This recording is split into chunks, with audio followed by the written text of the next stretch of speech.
Now this, nobody can get it. There is no more trading of this material literally in the market. I bought the last estate sale of the guy who was the final family member to mine this material up until the 50s before it became a national park.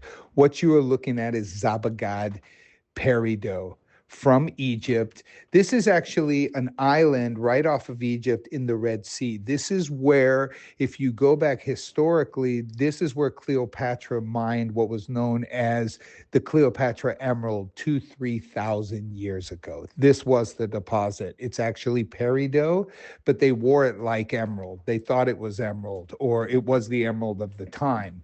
But this locale has one of the finest green colors of any peridot in the world. And I'm going to explain to you why.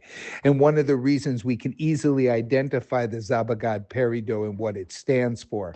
A lot of peridots, whether they come from Arizona, whether they come from China, whether they come from Burma, they all have their own DNA and their own like way we can identify it. Like the Burmese tends to be a little bit more sleepy. We can see the internal silk within the crystal structure.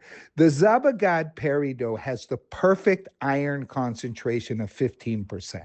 It's like always pinpointed at that. It has a very perfect point of 15% iron. It's perfect crystallization. It's got immaculate luster, and it is extremely uncommon. This type of material is rare. You are looking at a 15.85 carats. And look, when I gave Kat this stone, it weighed 27 carats, but she has cut it to a perfectly clean 15.85, perfect cut Zabargad peridot.